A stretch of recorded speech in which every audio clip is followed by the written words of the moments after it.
একেবারে নরম তুলতুলে আর সুস্বাদু ছানার পরোটা আমাদের সকলের খুব পছন্দের। ঘরে থাকা উপকরণ দিয়ে তোমরা এই পরোটাটা খুব সহজে তৈরি করতে পারবে। আমি যেভাবে তৈরি করি তোমাদেরকে স্টেপ বাই স্টেপ দেখাবো।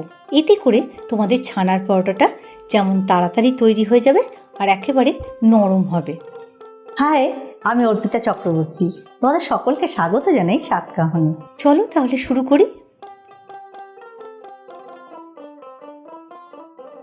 ছানার পরোটার জন্য সমস্ত উপকরণ আমি গুছিয়ে নিয়েছি। একটা মিক্সিং বোল নিয়েছি। এবার এক এক করে উপকরণ আমি এর মধ্যে দিয়ে ডোটা তৈরি করে নেব। প্রথমে ছানা দিচ্ছি। তোমরা এর পরিবর্তে পনিরও গ্রেট করে দিতে পারো। এখানে মোটামুটি 500 গ্রাম মতো ছানা আছে। আর এই ছানাটা আমি ঘরে তৈরি করেছি। কিভাবে তৈরি করেছি সেই লিঙ্কটা আমি ডেসক্রিপশন বক্সে দিয়ে দেব। হাফ কাপ মতো ময়দা এখন দিচ্ছি। মোটামুটি 1 কাপ মতো ময়দা লাগবে। আমি ধীরে ধীরে অ্যাড করব। 1 টিস্পুন নুন, হাফ টিস্পুন হলুদ, 1 টিস্পুন কাশ্মীরি লঙ্কার গুঁড়ো, হাফ টিস্পুন ধনে গুঁড়ো, হাফ টিস্পুন জিরে গুঁড়ো, হাফ টিস্পুন গরম মশলা গুঁড়ো, 1/4 টিস্পুন গোলমরিচ গুঁড়ো, 1 চিমটি খাওয়ার সোডা, 3 to 4 টেবিল স্পুন পেঁয়াজ কুচি, 2 টেবিল স্পুন মতো আদা একটু গ্রেট করে দেব। ধনে পাতা আর কাঁচা লঙ্কার এই ফ্রেশ ফ্লেভারটা পরোটার স্বাদটা অনেকটা বাড়িয়ে দেবে। 4টে কাঁচা লঙ্কা কুচনো দিচ্ছি আর 2 টেবিল স্পুন মতো ধনে পাতা দিচ্ছি। হাফ টিস্পুন চিনি দিচ্ছি। কসুরি মেথি একটু হাত দিয়ে ক্রাশ করে দিচ্ছি। তাতে করে ফ্লেভারটা খুব ভালো আসে পনির পরোটাতে। একটু গন্ধরাজ লেবুর রস দিচ্ছি। এতে করে ফ্লেভারটা আরও বেটার আসবে। সব উপকরণ দিয়ে ভালো করে মেখে নেব। ডোটা আর একটু টাইট করার জন্য আমি একটু ময়দা দিয়ে মাখছি। ডোটা রেডি হয়ে গেছে। 10 থেকে 15 মিনিট আমি ঢাকা দিয়ে রেখে দেব। তাহলে ভালো সেট হবে আর পরোটাগুলো বেলার সময় ছিঁড়ে যাবে না, সুন্দরভাবে বেলা যাবে। সুন্দরভাবে ডোটা সেট হয়ে গেছে। দেখো, একটু বড় বড় করে লেচি কাটবো। মোটামুটি মিডিয়াম সাইজের আমি পরোটা করব। আমি যে পরিমাণে উপকরণ নিয়েছি তাতে করে 6টা পরোটা তৈরি হয়ে যাবে। ময়দা ছড়িয়ে দিচ্ছি। এবার পরোটাগুলো এক এক করে বেলে নেব।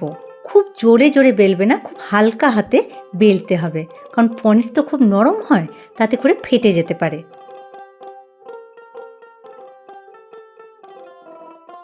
পনির পরোটাটা বেলা হয়ে গেছে।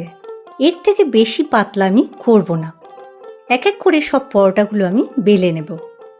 পরোটাগুলো সবগুলো বেলা হয়ে গেছে। এবার আস্তে আস্তে সেঁকবো, তারপরে ভাজবো। এতে করে যেমন তেল কম লাগবে আর খুব ভালো করে সেঁকা হবে, কোথাও কাঁচা থাকবে না। এইভাবে বানিয়ে দেখবে, টেস্টটা অনেক বেটার পাবে আর খুব কম তেলেও ভাজতে পারবে। চাইলে বিনা তেলেও এটাকে জাস্ট সেঁকে নিতে পারবে। উল্টে পাল্টে ভালো করে সেঁকে নেব। 2 পিঠ সেঁকা হয়ে গেছে। এবার আরও একটা পরোটার মধ্যে দিচ্ছি। এইভাবে তোমরা অনেকগুলো পরোটা একসঙ্গে ভাজতে পারবে আর তেলের পরিমাণটাও কম লাগবে আর ঝটপট রেডিও হয়ে যাবে। অল্প অল্প তেল দিচ্ছি, মোটামুটি 2 টেবিল স্পুন মতো। ঘি দিলে ছানার পরোটা খেতে খুব ভালো লাগে। কত সুন্দর কালার হয়েছে দেখো। পনির পরোটাগুলো রেডি হয়ে গেছে। এবার তুলে নিচ্ছি। বাকিগুলো আমি এইভাবে তৈরি করে নেব। সবকটা ছানার পরোটা আমার রেডি হয়ে গেছে। রং দেখে নিশ্চয়ই বুঝতে পারছো কত লোভনীয় হয়েছে। গরম গরম পনির পরোটা, আলুর দম বা মাংসের কোনো প্রিপারেশন, ছোলার ডাল এগুলো দিয়ে পরিবেশন করতে পারো। আর ঝটপট যদি পরিবেশন করতে চাও তবে সাদা আলুর তরকারি দিয়ে তৈরি করতে পারো। এই সবগুলো লিঙ্ক আমি ডেসক্রিপশন বক্সে দিয়ে দেব। ঝটপট তৈরি হয়ে গেল একেবারে নরম তুলতুলে আর সুস্বাদু ছানার পরোটা। সবচেয়ে সহজ উপায়ে আমি তোমাদের তৈরি করে দেখালাম। অবশ্যই ট্রাই করবে। আশা করি তোমাদের খুব ভালো লাগবে। নতুন যদি রান্নার কোনো রেসিপি দেখতে চাও অবশ্যই কমেন্ট করে জানাবে। আমি অর্পিতা চক্রবর্তী, তোমরা দেখছিলে স্বাদকাহন। খুব ভালো থেকো তোমরা। ফিরে আসছি খুব শিগগিরই নতুন রান্নার রেসিপি নিয়ে।